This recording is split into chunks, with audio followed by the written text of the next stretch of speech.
Are judges going above and beyond what they should be doing? Hello, I'm Brian Lilley, political columnist for the Toronto Sun. Ontario Premier Doug Ford created a stir recently when saying that judges are going too far. Listen in. Why do we have elections if every single decision we make, you can get an injunction, or throw it to the courts? Enough is enough. Ford went on to talk about potentially electing judges, downloading the criminal code, doing something. He's clearly frustrated that a government elected on a promise to remove bike lanes, to take away drug consumption sites from next to schools and daycares, that is being flustered at every turn. Well, who's right, who's wrong? I say Ford's right on the money on this, at least as far as judges going too far. Adam Zivo wrote a column about this for National Post recently. He joins me now to talk about it. Adam, you don't fully agree with Ford. I know you don't agree with him on electing judges. I think a lot of Canadians would be against that idea. But as far as judges overstepping their bounds, you say the Premier's right on. Why? Yeah, well, I'd say it's reasonable to say that unelected judges have sometimes interpreted charter rights in questionable ways that grants individuals rights to things that I think most citizens would find a little bit strange. So, for example, recently there was a judge who ruled late last year that municipalities cannot evict homeless encampments unless they provide enough shelter space, and that shelter space allows for open drug use. There was at the beginning of 2024. So that was a case in Kitchener-Waterloo, where Yes. the regional municipality wanted to remove a homeless encampment from downtown, offered the people shelter. I mean, I think this is the part that you really got to hammer home. They were offered a place to stay, but because that place doesn't allow you to openly inject your heroin, your fentanyl, whatever, the guy said no, and the judge, they found activists, lawyers, to take them to court and say it's a charter right to do open drug use. Yeah, I mean, so there's a history behind that. So since the early 2000s, there's been a precedent in Canadian jurisprudence where if you kick someone out of an encampment and they're homeless, then you have to provide some level of alternative accommodation. And so the argument here is that if someone has literally no place to go, then there is no way for them to guarantee their own physical safety. And therefore, evicting them from an encampment is an infringement of the Section 7 right that they have under the Charter, which is the right to security of the person and freedom and liberty. Now, I understand that right, and I think that's actually quite reasonable when applied in a limited way. But what this judge essentially argued is that the alternative accommodations provided by the city didn't actually count because they weren't accessible, and he defined accessibility as permitting open drug use. And so what he was essentially doing was coercing municipalities into permitting homeless shelters to allow open drug use, even though that policy debate is better had in a democratic arena, right? In a case, Adam, like this is a judge who doesn't live anywhere near the chaos that he's unleashing in the streets. Lives in a very well-to-do, protected neighborhood, doesn't have to deal with the outcome of their ludicrous decision. I mean, I would agree with that, and I think that's often a problem that we see with some of these bleeding heart activists. At the same time, I think that that's immaterial to the flaws in his argument, right? So he argued that you need to provide open drug use or you need to allow for it in homeless shelters, because otherwise drug users would not go to these shelters, that they would feel discriminated against. And so shortly after this ruling came out, there was another ruling that came out that concerned Hamilton, where a different judge ruled that there actually, was no right to provide, let's say, shelter during the day. There was no right to permit people to encamp in parks during the day in that city. And in his ruling, he actually indirectly chided the Waterloo judge by saying that some of these debates are complicated and are best negotiated through a democratic arena, and that micromanagement from the courts will not be productive. So these are some examples. I mean, going back to early 2024, there was a BC Supreme Court case where a judge essentially ruled that it would violate people's charter's rights, or rather the charter rights of addicts, if you were to prohibit public drug use, because if you then created a situation where at least some of these drug users went and used in private, and that increased the risk of them dying, that would be a violation of their charter rights. And so I actually wrote another column about that for the National Post around that time. That one was at the time when British Columbia was experimenting with full-on decriminalization of all hard drugs, and the complaint was from parents and just people in neighborhoods that suddenly parks, transit systems were filled with people openly using drugs, injecting needles, leaving them around, smoking crack pipes. People smoking their crack pipes on the SkyTrain and on buses. Yeah, I mean, so that was essentially what happened is that you had British Columbia implementing this, horrifically mismanaged drug decriminalization experiment. And then, of course, public drug use exploded and people felt unsafe. And so the province then passed a law which severely restricted open drug use. And then a group of activists, raised a charter challenge and they were granted an injunction, right?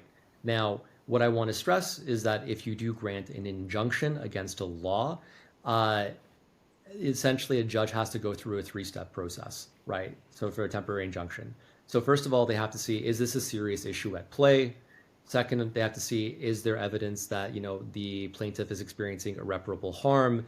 And irreparable harm in this case is defined as a harm that cannot be quantified in monetary terms. It cannot be remediated. And then the third test is whether or not it's called a balance of convenience. So whether granting this injunction will do more harm than good, right? And so going back to the BC case, obviously we can argue that some drug users will experience some level of irreparable harm if they're not allowed to use in public because, they could be exposed to higher risks of death. But when you look at the way that this judge balanced public interest versus, the potential irreparable harm faced by a small number of drug users, it was quite questionable and he relied on flimsy evidence.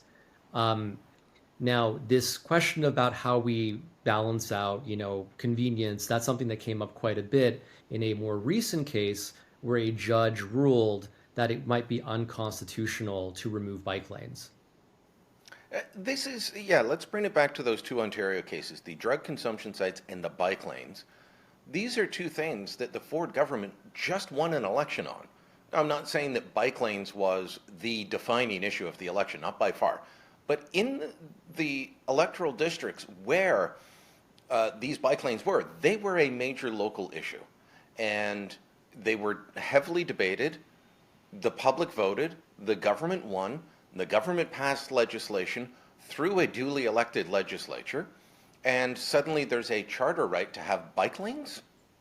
Look, I have complicated feelings about this. So, on the whole, this piece of legislation, Bill 212, is one that I don't think is productive. And, I think that the people of Toronto, by and large, rejected Ford. When you look at these downtown ridings where the bike lanes are, they all voted for either the NDP or the Liberals. And when you look at Toronto City Council, they overwhelmingly voted, in favor of these bike lanes. That being said, municipal governments are creatures of the province. They don't actually exist as their own order of government. And therefore, provincial governments have the ability to overrule any kind of, municipal laws, bylaws, anything that the municipality really does, right? Like their municipalities are essentially extensions of the province. And so when you have a provincial government that is elected by the people of Ontario as a whole, and then they decide that this government decides that they don't want to have bike lanes in downtown Toronto, I mean, we can say that this is unwise, but fundamentally it's all within our system of democracy. And that's the way that things work. And if you want to change things, then you have to push for a different provincial government. And on my end, I'm going to be honest, I don't like the Ford government. I voted for Bonnie Crombie, even though I voted for Pierre Poilievre at the federal level. And I think that Bill 212 is bad legislation. But I don't think that the solution here is to, invent a charter right to bike lanes. I think that's really silly. And I hope that wherever someone falls on the political spectrum or however they feel about bikes, that they would support judicial restraints in this matter. Well, this is my problem, is that there is no judicial restraint. And there's been a big debate ongoing for the past few years over the expanded use of the Notwithstanding clause. And I would argue that the reason that provincial governments outside of Quebec, which Quebec gets a special pass. They can use the notwithstanding clause on any piece of legislation. And the commentariat class in central Canada just says, oh, tut, tut, but it's Quebec, so it's fine. But anybody else using the notwithstanding clause, you end up in a situation where it's denounced as destroying the charter, overruling fundamental rights. Well, there's no fundamental right to a bike lane. I don't care what mental gymnastics you put yourself through to invent this charter right to a bike lane. But if judges continue to expand the definition of charter rights, if they continue to overrule legislation after legislation on very flimsy grounds, which they often do, then the notwithstanding clause is going to be used more often. And the idea that we would have to use the notwithstanding clause for a provincial government to say, here are the conditions you need to follow in order to install bike lanes, I think we've lost the plot if that's the position that we're at. But that's where we could be very soon if rulings like this stand. Yeah, I mean, I think that's a pretty fair assessment. I mean, the use of the notwithstanding clause is in no sense unconstitutional. I mean, it's built into our Constitution as a remedy for judicial overreach. And I think that some of these more recent cases illustrate the need for the notwithstanding clause.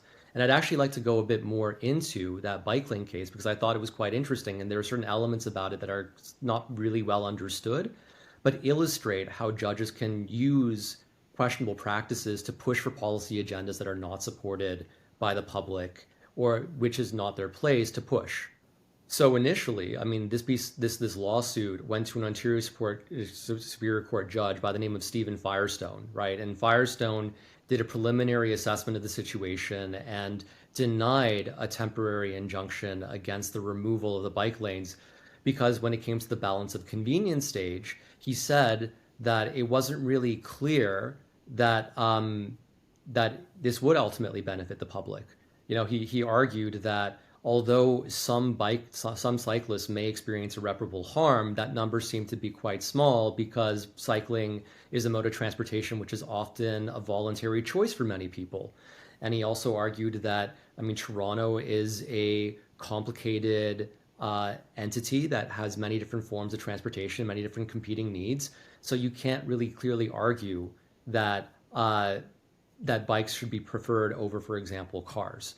And then on top of that, and this is a really important technical point, so when it comes to granting an injunction, it is very rare to allow for the nullification of a duly passed law, right? Because we have the separation of powers. If, you know, Parliament or provincial legislature passes a law, it's frowned upon to nullify that law until you get to the very end and all evidence and arguments can be heard and you have a final ruling. Essentially, well, what did Justice Chavez, who is very much, he was an activist lawyer, he is an activist judge, what did he end up doing? Well, so he essentially, what happened is that after Firestone didn't grant this injunction, then the case went forward to Chavez, and you know, he did a more fulsome review of the evidence and of all the arguments, and then he didn't grant his final ruling initially. He said, okay, well, I'm going to grant an injunction temporarily while I think this through. Now, when you grant an injunction, like when you're reviewing an injunction, you're supposed to assume that the piece of legislation that is being contested is operating according to its intent. So you're basically, when you're balancing, you know, the balance of convenience, you're supposed to give an advantage to the government here by assuming that the law is operating as the government wants it to, right? And then this helps ensure that laws are not nullified too quickly, too easily. And so Chavez essentially didn't follow that precedence, and he really questioned the value of this law and whatever kind of benefits it would bring, even though that's not supposed to be done at this stage of the proceedings. And I was a little bit unclear about that, to be honest, because I was unsure if him having reviewed all of the evidence and arguments would allow him to not work from that assumption. But then I saw that he cited another case, which was the case about supervised consumption sites, where a similar judge in a similar position reaffirmed the fact that at the interlocutory injunction stage, that you have to assume that the law works as the government says it does. So, you know, on this really important but kind of arcane legal technicality, he really shifted the favor towards the applicants and towards nullifying the law there. And then on top of that, he didn't really engage with the question of whether or not the irreparable harm being experienced by these cyclists was being exaggerated, right? So Firestone, went and said, well, there are different modes of transportation. A lot of this is voluntary. When we're trying to balance the needs of the interests of these individuals versus the interests of society as a whole, I think this is something we should consider. However, Justice Chavez completely ignored that, even though this was a significant component of Justice Firestone's ruling. And I think in that way, he also, once again, tipped the scales in favor of granting the injunction. I described him as an activist lawyer, and he was proud to be an activist lawyer when he was in private practice. And I would say that he's still an activist judge. And this is the problem.